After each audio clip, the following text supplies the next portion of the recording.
Olá, pessoal. Bom dia, tudo bem? Pessoal, meu nome é José Augusto Alves Pimenta, né? Vou apresentar primeiro, eu vou ser o professor de vocês aqui nessa disciplina, tá? De estruturas hiperestáticas. Vou começar apresentando um pouquinho da ementa da disciplina, né? Falar algumas coisas e a gente começa o conteúdo da aula de hoje, tá bom? Bom, primeiro, né, eu deixei até um recadinho ali no mural para vocês de mensagem, podem ficar à vontade, né? Qualquer momento que vocês acharem pertinente ou quiserem para mandar mensagem, para comentar, para perguntar alguma coisa no chat durante a aula, tá? Pode ficar tranquilo. Eu sempre que eu estou dando aula, eu vou já olhando lá e vendo o que, que a gente tem de dúvida, já aproveito para responder.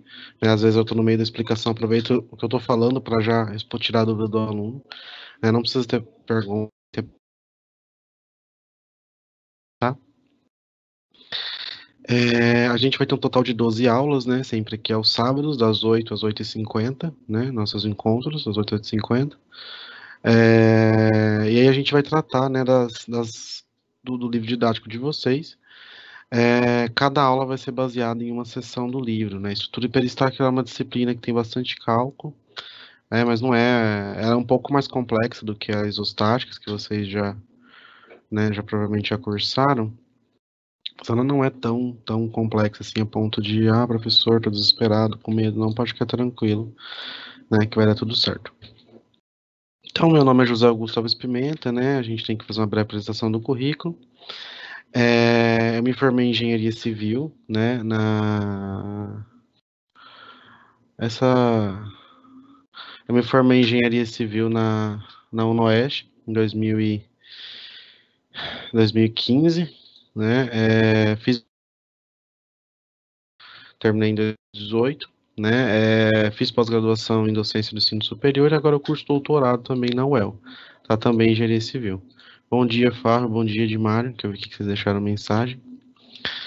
E aí eu vou apresentar um pouquinho para vocês, agora que eu falei um pouquinho de mim, do meu currículo, eu vou apresentar um pouquinho para vocês da ementa, né, só para vocês terem ideia aí mais ou menos do escopo que a gente vai tratar, tá? Só um segundo que tá indo aqui para vocês. Acho que foi. Vamos lá. Né? A nossa ementa, a gente vai tratar o conteúdo das 4 unidades de ensino, tem unidade de ensino 1, unidade de ensino 2, unidade de ensino 3, unidade de ensino 4 do livro didático de vocês. Então, sempre, gente, quando a gente fazer aula aqui, estudem o livro didático depois, tá? As aulas ficam gravadas, depois vocês podem assistir de novo, mas é importante que vocês peguem o livro e estudem, tá? Então, hoje a gente vai entender o que são estruturas estaticamente determinadas, o que são estruturas hiperestáticas, tá?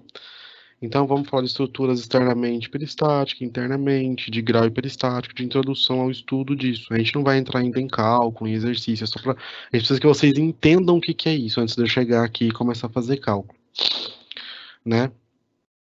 Aí depois, na aula que vem, nós vamos falar de estruturas que têm um grau hiperestático, né? Então vamos falar dessas estruturas com um grau hiperestático, pórticos com um grau, treliça e vigas com um grau hiperestático. Depois, vamos falar de estrutura que tem múltiplos graus hiperestáticos, né? A definição de quantos graus são, como a gente faz para tratar, pórtico, treliças e vigas. Então, sempre a gente vai tratar, né, das 3 principais sistemas estruturais que tem, né? Pórtico, treliças e vigas, tá? E aí, na unidade de ensino 2, a gente vai começar com os métodos de força e deslocamento, que vocês vão ver na aula de hoje que a gente tem que ter uns métodos diferentes de isostáticos, para que a gente consiga trabalhar isso, tá? Não dá para fazer pelas equações de equilíbrio mais, né? A gente parte para uns outros métodos que, na verdade, pegam uma estrutura que não daria para eu resolver analiticamente e transforma, né? Transforma ela em isostática de novo, por algumas simplificações para tentar resolver. Porque a principal ideia de uma estrutura hiperestática é o seguinte: a gente sempre tem três equações e 3 incógnitas. Então eu tenho uma força horizontal que eu não conheço, tenho uma força vertical que eu não conheço e tenho um momento que eu não conheço. Eu preciso determinar esses valores. Quando eu vou para uma estrutura hiperestática, às vezes eu tenho 3 momentos, 2 forças verticais e uma força horizontal. Então eu tenho 5 incógnitas, só que só tenho 3 equações. É impossível determinar isso, né, analiticamente. Então eu tenho que partir para alguns métodos, né, alguns mecanismos matemáticos para burlar isso daí. Então a gente vai falar da aplicação do teorema de Castigliano, né, do método do trabalho virtual, do princípio do trabalho virtual, do teorema de Castigliano, Depois a gente vai falar de método das forças, né? Método das forças por diagrama, por pórtico e para viga. Vamos falar de método de deslocamento, né? Aí tá a mesma coisa, método de deslocamento para diagrama, pórtico e viga. Tá vendo? Todos os métodos a gente sempre varre todo mundo com eles, né? Vamos falar de linhas de influência, que isso aqui é muito importante, na seção 3, né? Definição da linha de influência, das reações de apoio para viga, né? Linha de influência de esforço cortante, linha de influência de momento. Vamos falar das linhas de influência para estrutura de vários graus determinados, e novamente a mesma coisa, para todo mundo a gente vai varrendo, né? Apresentar esquematicamente essas linhas de influência, né? Como que a gente mostra isso, como que isso é representado. Você vê que é tão importante que a gente vai ter 3 aulas, né, sobre isso. Depois a gente vai do método de Cross, que eu acho que é o nosso último conteúdo, né? O método da rigidez e o processo de Cross. O processo de Cross acho que é um processo mais longo, mais chatinho, mais comprido, mas também não é tão complexo. Então vamos falar do método da rigidez, entreliça, do membro, né? Depois a gente vai para uma análise, né, matricial de vigas e pórticos, para álgebra de matrizes, análise matricial de porcos, de viga, e o método da rigidez, e por fim a gente vai, né, falar do processo de Cross, né, que eu acho que é o nosso último assunto. Tá?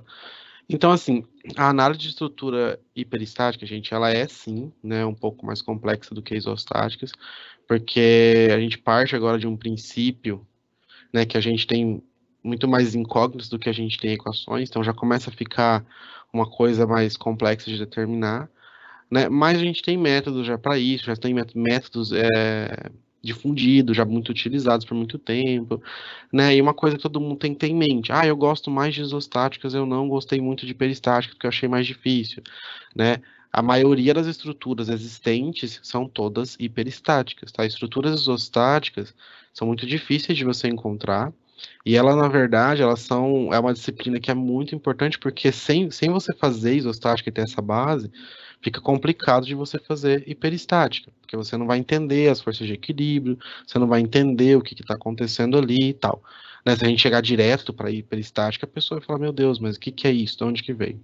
Né? Mas, né, a maioria das estruturas no mundo real, na vida real, elas são hiperestáticas. Tá, é difícil você achar uma estrutura isostática. Isso não, é muito raro você ter uma estrutura que tem exatamente três impedimentos de movimento e 3 equações. Sempre ela vai ter mais, né?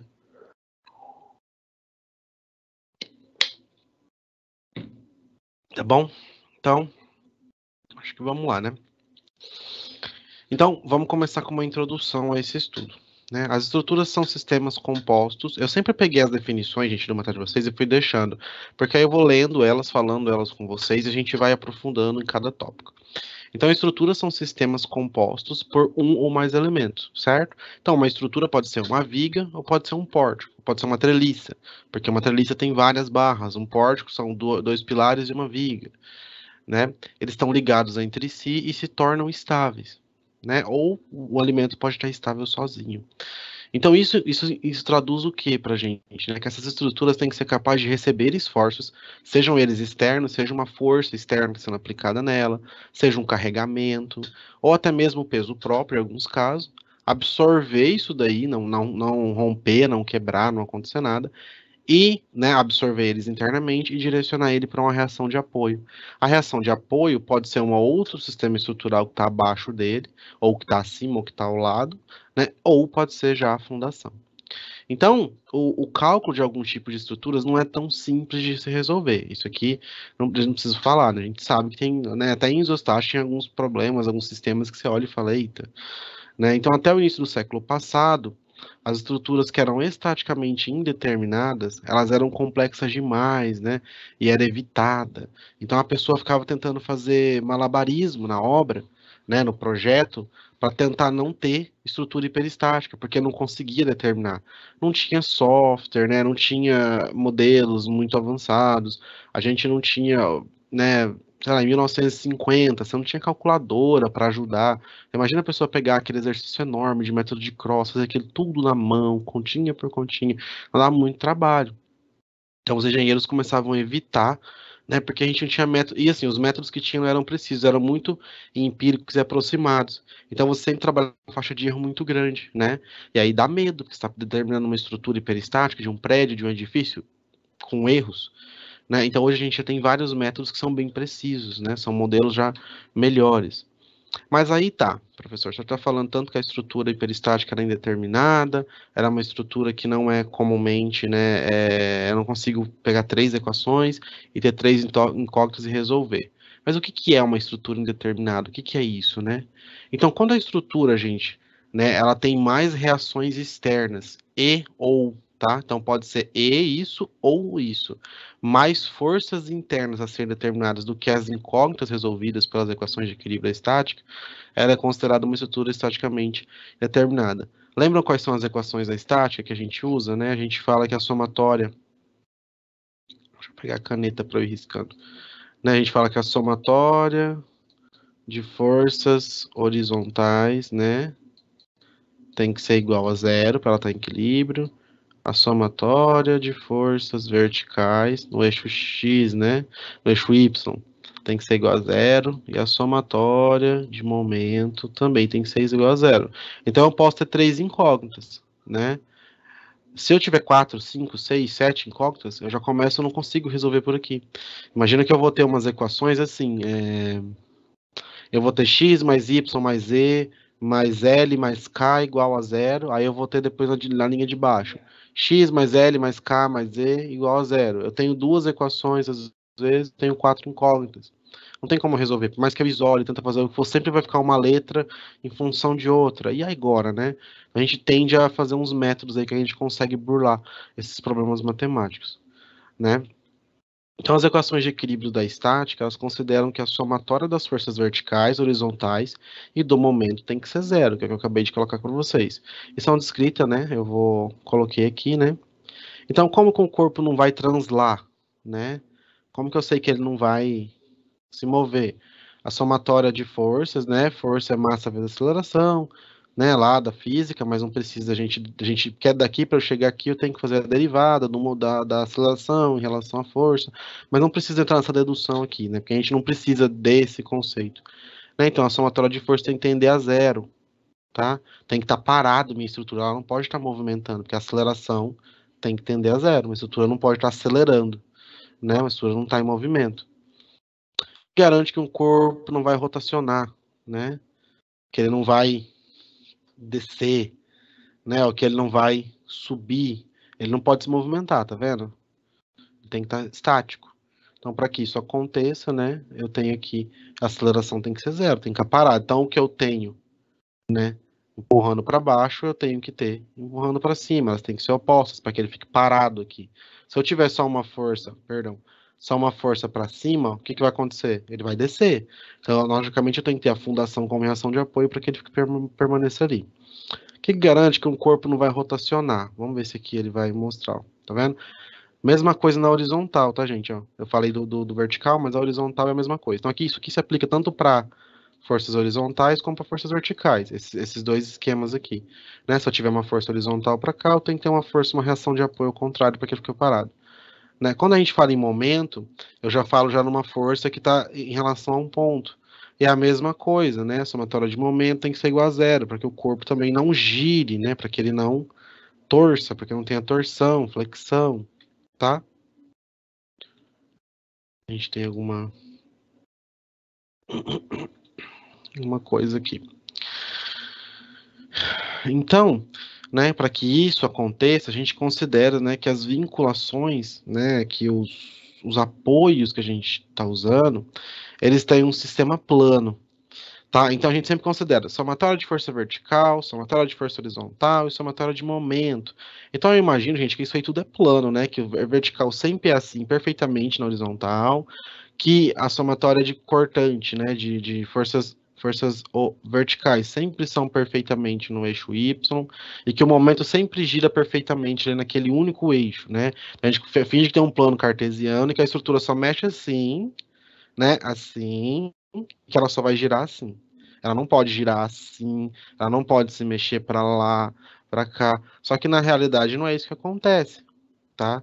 No estudo real, na prática, uma estrutura ela não vai mexer só exatamente para cá, ou para baixo ou para cima, né? Imagina essa garrafa aqui, tá? Para dar um exemplo, no espaço, e eu imaginar que ela só pode se movimentar assim, perfeitamente, assim, perfeitamente, e só pode girar em relação ao eixo central dela assim.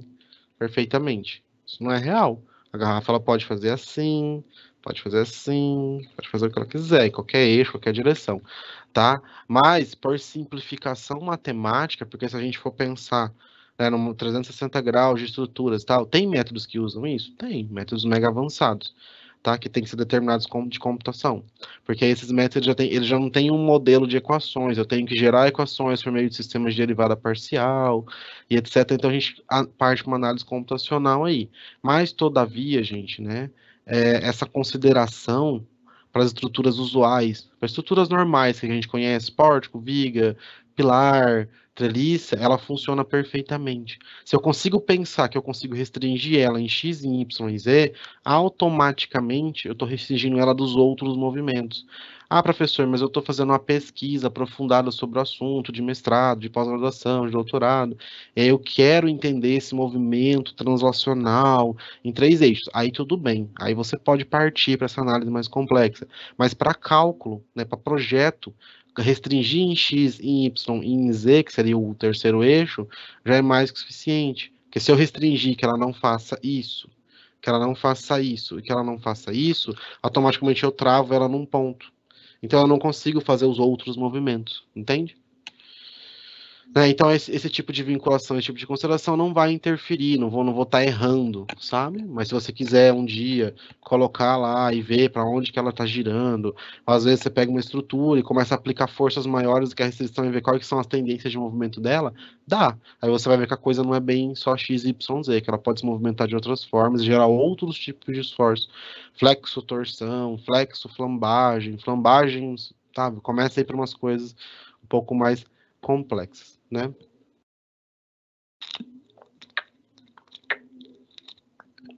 Então, quais são os principais apoios, né, que a gente tem e que eu tô falando aqui para vocês que a gente pode, né, ter? A gente tem aqui um apoio móvel, né, que a gente chama de um apoio somente vertical, que é dado por esse símbolo. A gente fala de vertical, mas ele pode estar assim, né? Ó. Na verdade, ele pode estar na horizontal aqui assim. Mas esse apoio é móvel, por quê? Porque ele só restringe o movimento no sentido que está aqui, né? Só esse movimento. Então, o número de graus de mobilidade, né, retirados pelo vínculo, esse N, é quanto. A gente imagina que qualquer vínculo tem três tipos de mobilidade. Ele pode se mover na horizontal, na vertical ou girar. Certo? Então, qualquer vínculo, qualquer ponto da estrutura pode ter três tipos de movimento. E aí, quantos graus de mobilidade foi tirado aqui? Só foi tirado um, né? Então, eu só restringi em um momento. Então, por isso que é um apoio móvel, que é um apoio de primeiro gênero, né? Ele não consegue restringir muito, ele só restringe assim, ó, a estrutura só não pode descer.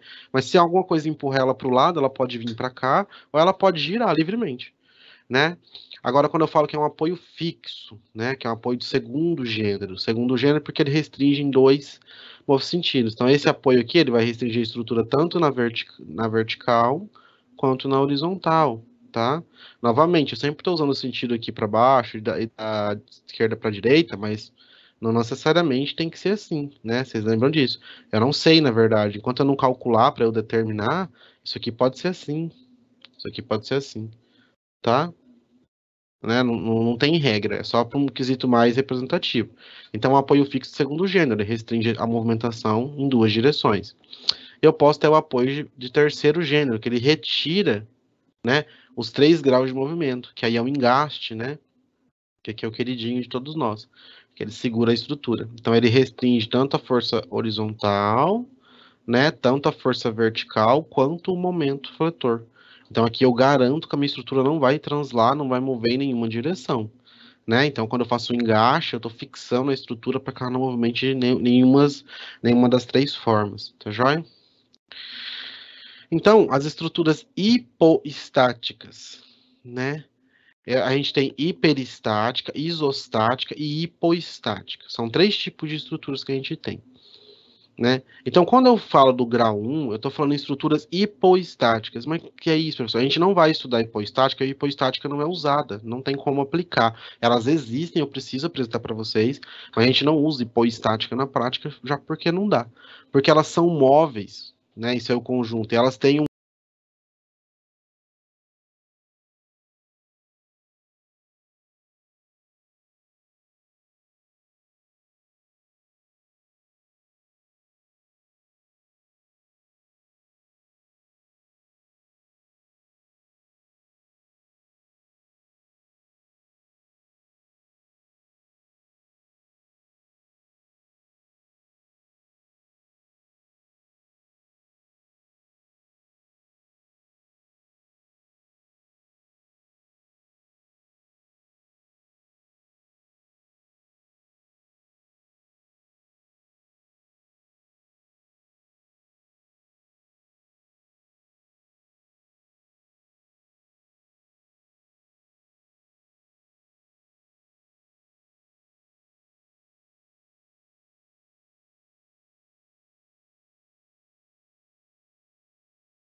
nenhuma das três formas, tá joia? Então, as estruturas hipoestáticas, né? A gente tem hiperestática, isostática e hipoestática. São três tipos de estruturas que a gente tem, né? Então, quando eu falo do grau 1, eu estou falando em estruturas hipoestáticas. Mas o que é isso, professor? A gente não vai estudar hipoestática, e hipoestática não é usada, não tem como aplicar. Elas existem, eu preciso apresentar para vocês, mas a gente não usa hipoestática na prática, já porque não dá. Porque elas são móveis, né? Isso é o conjunto, e elas têm um grau de hiperelasticidade negativo. Ou seja, a estrutura possui uma parte móvel. Como que eu vou construir uma estrutura que ela, por exemplo, eu coloco um pórtico que ele tem 3 direções de movimento, eu só restringo ele em 2. Então ele pode rotacionar, ele pode ou translar. Então eu não posso construir isso, né? Vai cair. Então, a gente não usa, mas é importante só, vou falar. Então, por causa do número inferior de reações de apoio que possam trazer estabilidade à estrutura, o conjunto da estrutura não é impedido de se deslocar. Ele realmente pode se mover. Esse exemplo, ó, eu tenho um pórtico, a gente sabe que ela pode se mover em 3 direções. Né? Então eu tenho aqui, ó, um N. Aqui eu impedi o movimento nesse sentido, por exemplo, e aqui, digamos que eu impedi nesse sentido, por exemplo. Então aqui eu restringi um apoio, aqui eu restringi um tipo de movimento. Só que ela pode ter 3. Né? Então N aqui é igual a 2. Isso é menor do que 3. Ela é hipoestática. Isso aqui está se movimentando. Isso aqui na prática vai cair. Né? Vou falar o português correto, vai cair. Então eu não posso. Isso aqui não pode ser construído. Tá? Então, por isso que ela chama hipoestática. Quando uma estrutura, quando um sistema se dá como hipoestático, ele não pode ser construído, né? Ele não é aplicado em engenharia de estruturas. Mas por que eu preciso apresentar isso para vocês? Porque vocês precisam entender que, né, que se vocês estiverem trabalhando um dia e perceber que alguma coisa está assim, você vai bater o olho e falar, opa, isso aqui não está seguro, isso aqui vai cair, eu tenho que fazer isso aqui virar um apoio de segundo gênero, né, para que ele tenha uma força restringindo aqui. Opa, agora eu consigo trancar aqui em 2 sentidos e aqui em um. Talvez eu consiga segurar o momento. Ah, eu quero ficar mais seguro ainda. Então tá bom, vou vir aqui e vou pôr um belo do engaste. Opa, agora sim. Agora o negócio não vai. Só que aí ela vai virar uma hiperestática. Por quê? Porque aqui eu restringo 3 tipos de apoio e aqui eu vou restringindo 2 nessa nova condição. Então eu tenho 5 restrições, né, para 3 tipos de movimento. Só que eu vou ter mais equações do que eu consigo resolver. Aí complica. Tá? Então é aquela coisa, ou você vai para uma situação irreal que não pode ser construída, se você for para isostática, você quase não vai ter situações reais que você vai conseguir construir que seja isostática, porque é muito difícil ter isso, ou você vai para, né, para a realidade, que aí são as estruturas hiperestáticas, que são as mais complexas, tá? Então, estruturas hipoestáticas têm um número inferior de grau de mobilidade, permitindo pelos apoios necessários para impedir que a estrutura se movimente. Então, o que eu falei, né? Eu tenho muitos graus de liberdade, a estrutura tem alguma coisa que ela pode fazer.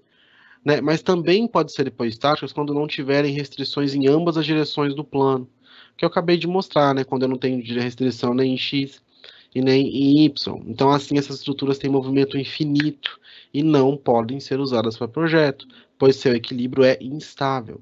Eu sempre gosto de deixar as frases do livro, porque às vezes os textos que explicam a teoria estrutural, eles são um pouco técnicos e um pouco rebruscados, no sentido de que não fica tão claro, né? Tem que interpretar bem para entender. Então eu explico, né, com palavras aqui, com minha tento ter a melhor didática possível para explicar. Depois eu falo como que o texto falou isso, só que de uma outra forma, para vocês irem acostumando, aí quando lê no livro, entender o que aquilo quer dizer. Porque às vezes, agora tá tranquilo, mas mais para frente, lá no método Cross, no processo castilhano, vocês vão olhar e falar, nossa, mas o que isso está querendo dizer? Né? Então é importante ir quebrando essa coisa de não estou entendendo o que o livro está querendo dizer para mim. Tá? Então aqui, ó, um outro exemplo, né?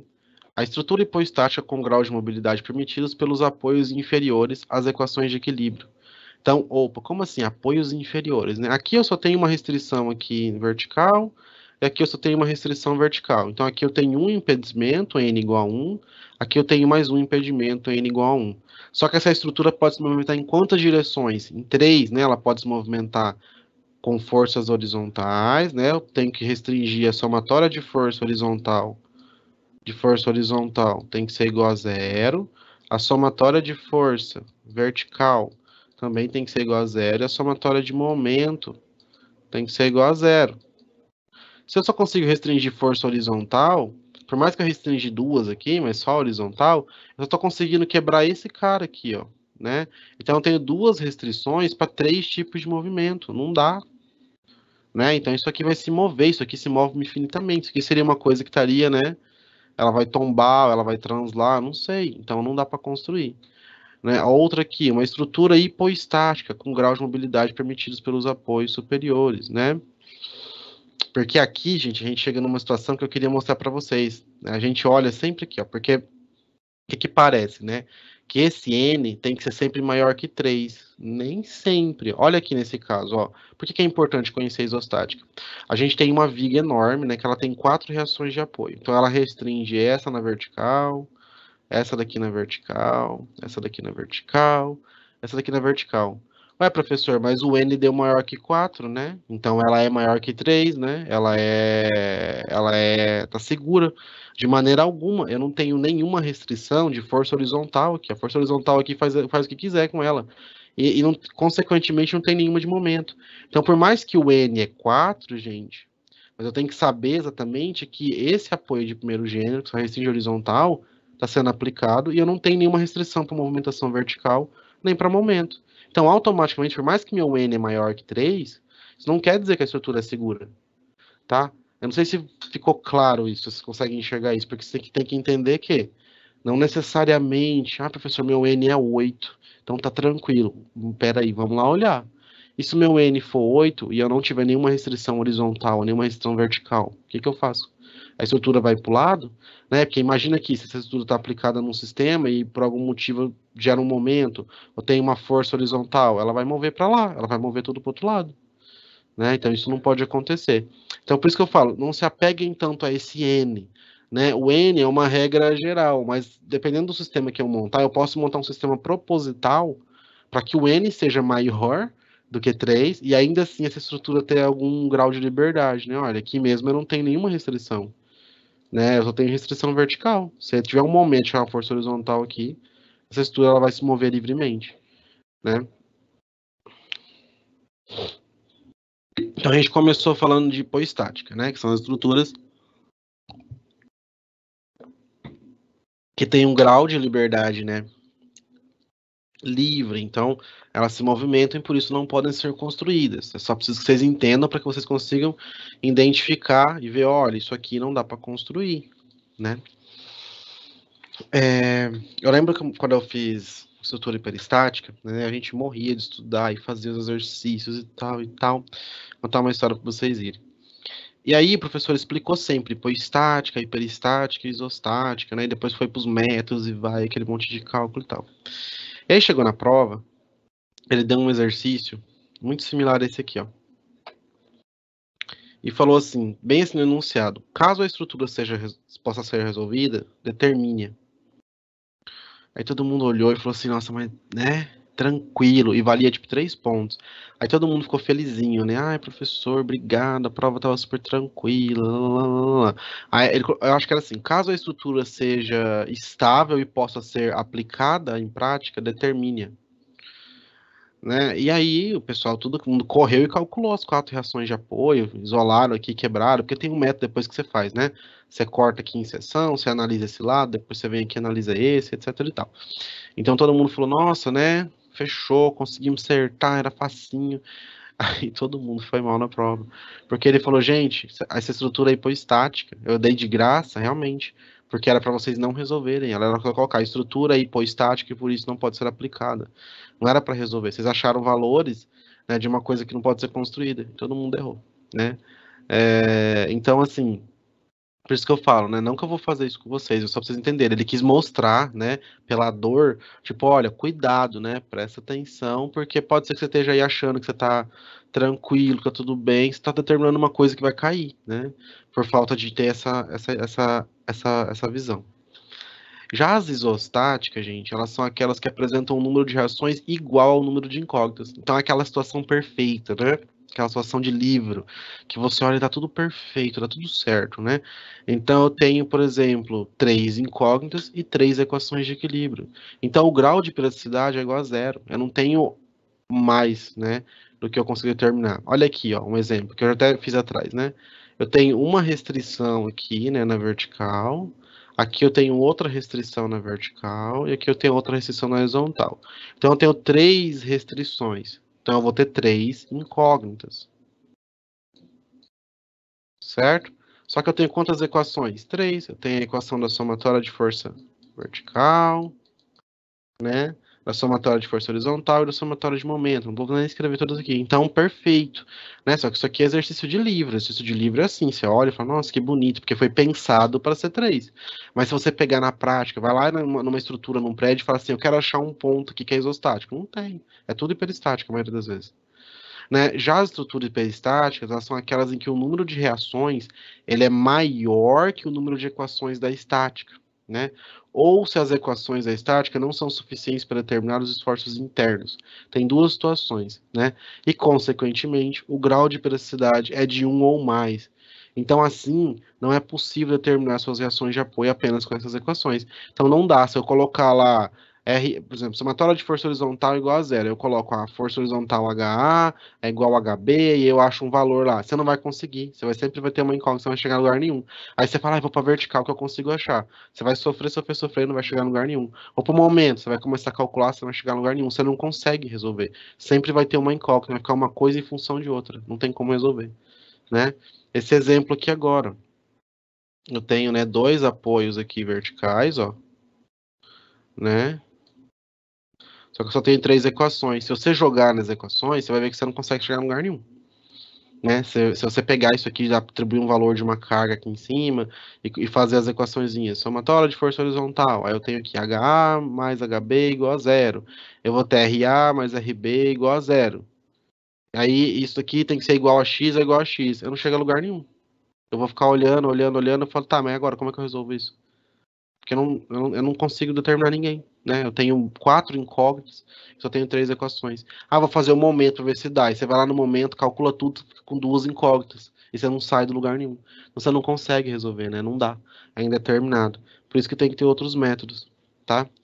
As estruturas hiperestáticas, elas geralmente têm um número de apoio superior ao necessário.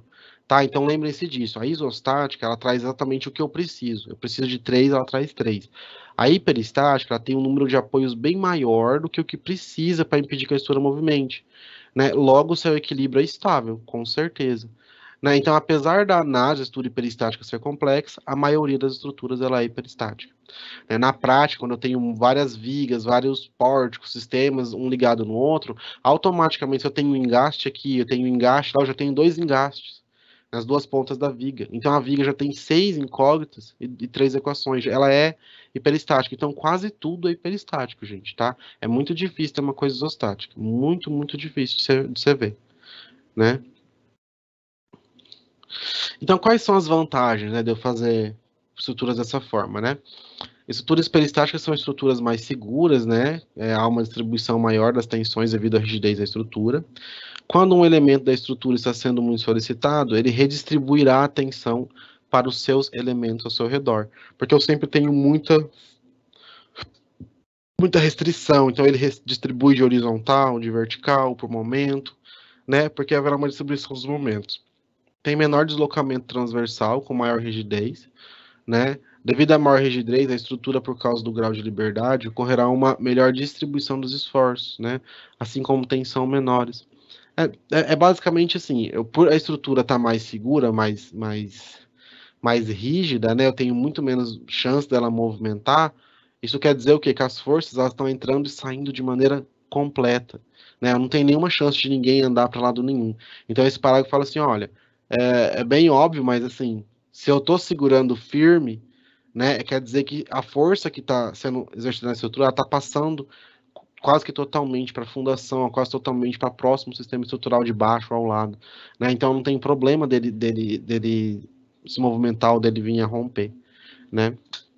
Então, o que acontece, ó? Uma estrutura hiperestática, né? Se você faz a simulação dela, a gente vai ver depois como é que faz isso, tá? Pode ficar tranquilo, né? É uma isostática. Ela não, ela é estável, só que ela tem mais chance de se movimentar, tá vendo? Como isso aqui é o pórtico, né, no estado normal, isso aqui é a representação de como que ele pode se movimentar. Agora que eu vou para uma hiperestática, olha aqui, ó, ele se movimenta, mas olha como que ele é mais contido, né? Então ele transmite melhor os esforços, ele carrega melhor os esforços para a fundação. né? Um outro fator é a economia de material, né? Vigas contínuas, apesar de apresentarem momentos negativos, maiores nos apoios, elas têm momentos positivos menores no meio do vão, né? E, consequentemente, gerar uma economia de material, porque eu não preciso ter um vão, ter um L muito grande, mas vocês vão ver lá em concreto, tá? É só um apanhado, porque para entender por que, que essa viga tem um momento menor negativo no meio e por que, que eu preciso aumentar ou diminuir a altura, né, da seção, aí já é um dimensionamento de concreto armado, mas só para vocês entenderem, né? Eu vou ter menos momento, consequentemente eu preciso de menos aço, menos concreto. Já as vigas simplesmente apoiadas, né, apresentam momentos fletores maiores no meio do vão e maior gasto com material, o que significa que as seções maiores, né, e maior peso sendo descarregado na fundação.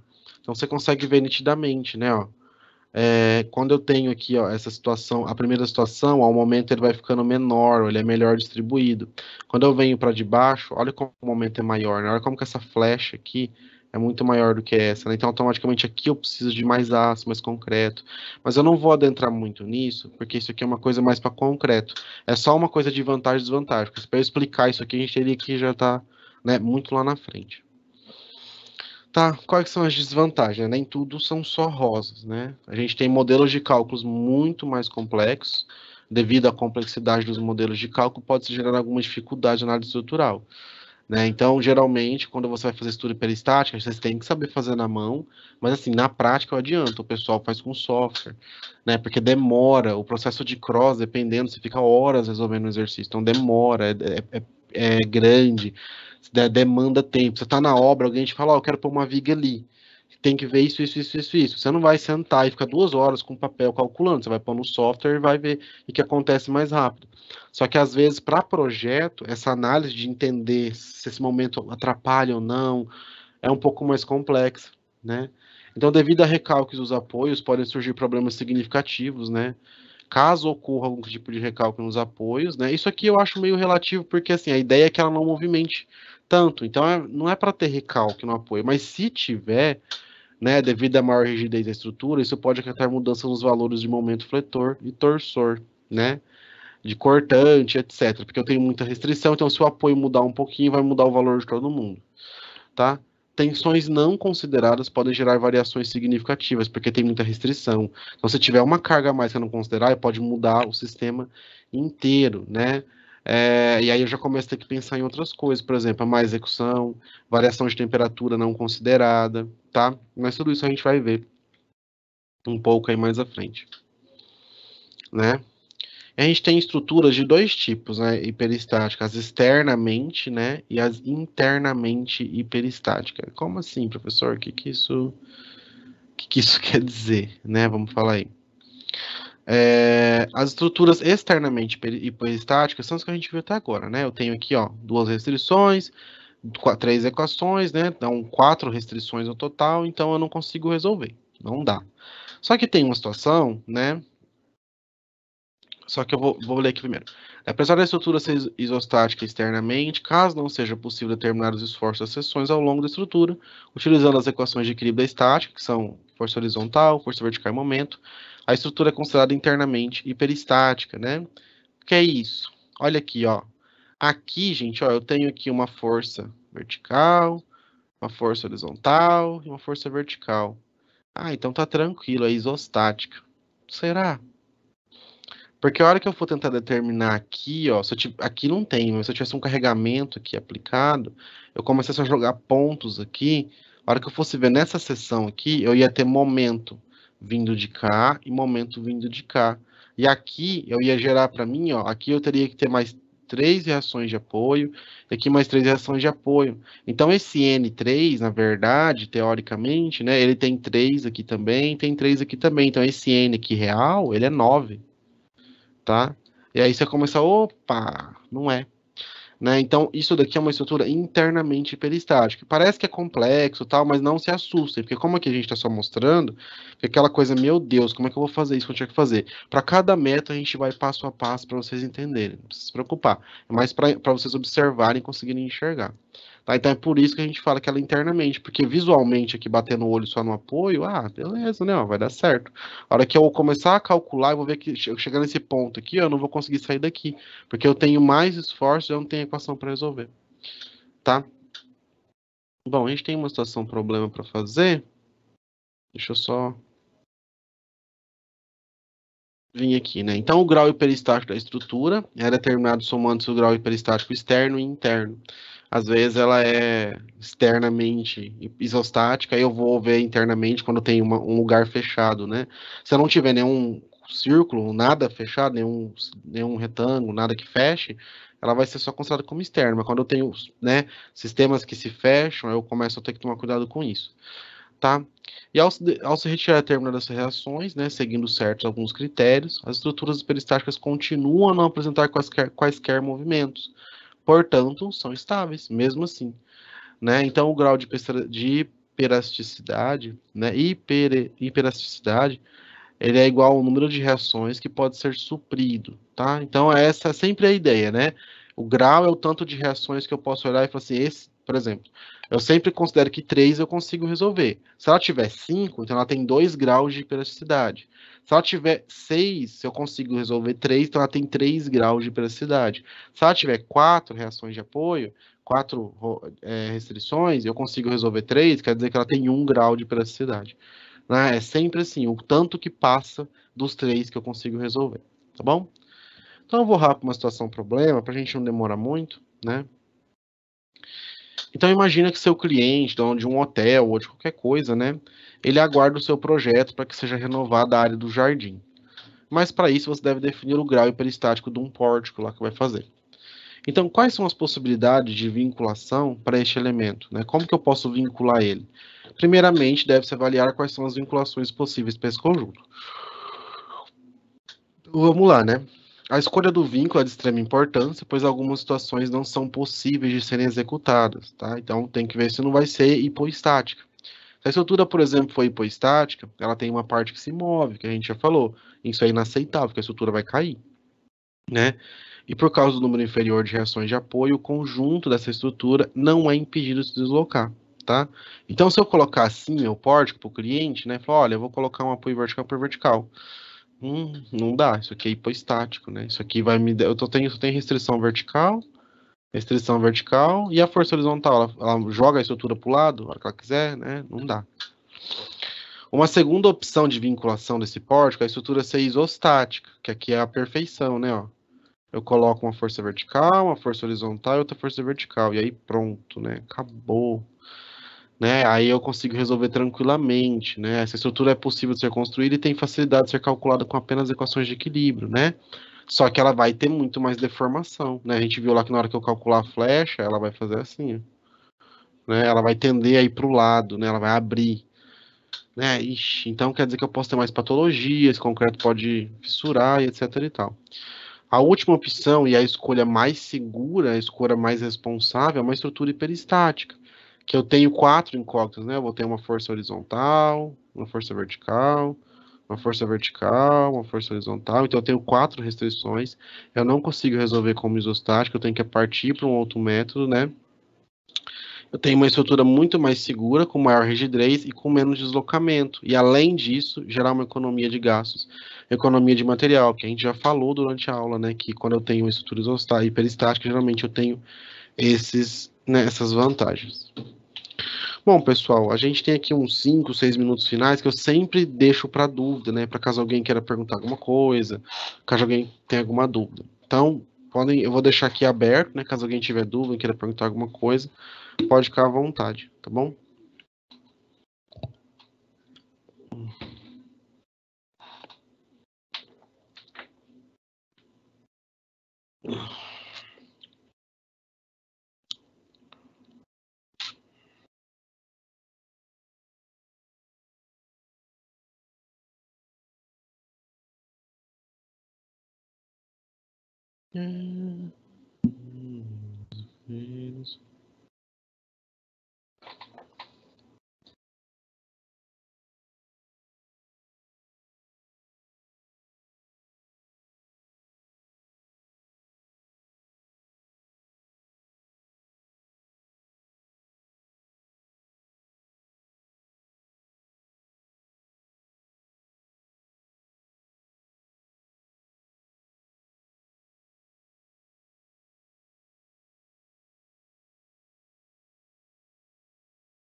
Tava mudo aqui.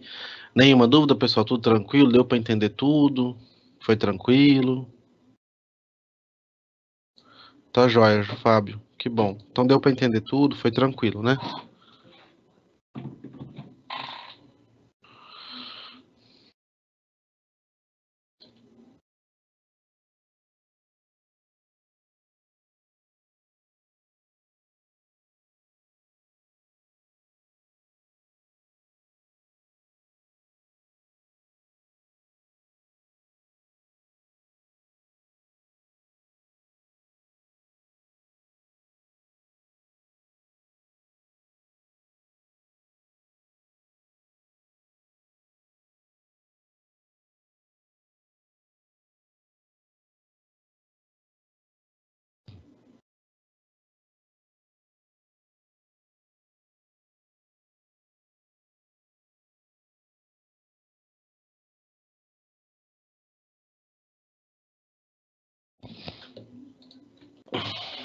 Tá bom, Glauber. Imagino que agradeço.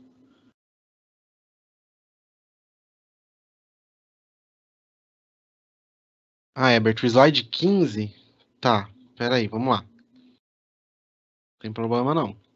Exatamente para isso que eu tô aqui. Ah, tá. Esse slide aqui, gente, ó, ele fala assim, ó. As vigas simplesmente apoiadas, né? Ó, ele fala assim, o material das vigas contínuas, apesar de apresentarem momentos negativos com maiores nos apoios, sempre é assim, né? Viga o momento sempre é maior. Deixa eu ligar a caneta e apagar isso aqui. Sempre é maior aqui, ó, né? No apoio, né? Maiores que nos apoios. Então, o momento sempre é maior do que no apoio. No apoio sempre é zero. Deixa eu ligar aqui. Né? Tem momentos positivos menores no meio do vão e, consequentemente, gerar uma economia de material, tá? Por quê? Ó? Então, o que ele quer dizer com essa frase? Né? Ó, momento negativo, né, é um momento contrário, tá? Então, aqui, se eu olhar, né, ó, as vigas, apesar de apresentarem momentos negativos maiores nos apoios, quer dizer assim, claro que esse momento aqui, nesse caso, né, ele deixou de propósito no zero. Eu queria que ele fizesse assim, ó. Tá vendo? Ou então que isso aqui fizesse assim, ó, para ficar mais claro, né? Então quer dizer o quê? Aqui, ó, né, maiores nos apoios. No apoio, o momento negativo é maior do que no vão. Ou no vão, o positivo é maior, certo? Consequentemente, o que vai acontecer? Isso vai gerar uma economia de material, né? Já as vigas simplesmente apoiadas, no caso B, que na verdade, gente, o que está errado aqui nessa imagem, né, eu já vi isso antes, mas eu tinha que ter arrumado e eu não arrumei, é porque na minha cabeça eu já sabia que estava, eu não mexi. Aqui tinha que ser ou aqui, ó, ou ali tinha que ser assim, ó. Por isso que não fica claro, porque o apoio tá o mesmo, né? O apoio tá o mesmo, de cima e de baixo, mas aqui um dos dois tinha que ter mais um apoio, né? Mas tudo bem, a lógica continua a mesma. Já as vigas simplesmente apoiadas, o caso B, elas apresentam momentos fletores maiores no meio do vão e maior gasto com material, o que significa que são maiores. Quando eu tenho essa outra situação que ele está falando, né, você pode ver que aqui é mais suave, aqui a coisa é mais acentuada, a curvatura do momento ela é muito maior, né, e eu acabo tendo aqui um momento maior ainda. Só que, o que eu falei para vocês, pode ficar tranquilo, porque essa lógica, ela depende de que você entenda depois o princípio de Castigliano, né? Eu coloquei aqui só por ideia de mostrar para vocês que isso também vai influenciar essa questão de a viga ser hiperestática ou isostática, ela vai influenciar na economia de material, porque se eu consigo restringir mais, eu vou gastar menos material, porque a flecha do momento muda, tá? Mas aqui, realmente, ainda bem que você reparou e me chamou a atenção disso para eu corrigir. Aqui tem que ter um apoio, ó, de segundo gênero, porque elas estão desenhadas iguais. Então, qual que é a diferença se eu desenho igual? Né? Aqui tinha que ter um apoio de segundo gênero, ou aqui, tá? E aí eu ia conseguir mostrar, tá bom? Mas pode ficar tranquilo, essa lógica, por enquanto, é só lá para concreto, tá? Porque aí você vai ter que realmente analisar o grau de periodicidade e verificar na hora de você calcular lá a seção da sua viga e fazer todo o cálculo de concreto. Por enquanto não precisa se atentar a isso, tá? É uma coisa que a gente não vai aprimorar, mas entendam que conforme o tamanho da viga, eu posso ter mais, conforme o grau de liberdade de movimento, eu posso ter mais ou menos momento, né? E eu posso ter, consequentemente, né, mais ou menos material utilizado na minha vida, tá bom? Ah, tá jóia, que bom, Herbert, que eu pra entender. Mas realmente não estava muito claro, que agora que eu vi, que eu bati o olho, eu falei, mas o apoio tá igual, então não tem como ser a mesma coisa, né? Tinha que dar diferente. Bom, pessoal, nosso tempo chegou ao final, tá? Agradeço a todos pela atenção. Qualquer coisa pode mandar e-mail lá no Ava, tá? Eu sempre estou disponível, tá? É isso. Bons estudos, tá? Peguem agora o capítulo do livro, estudam, façam já um resuminho, não deixa para depois, porque é bastante coisa. Depois, depois esquece, tá bom? Então, bons estudos, pessoal. Bom final de semana. Se cuidem e até a próxima. Tchau, tchau.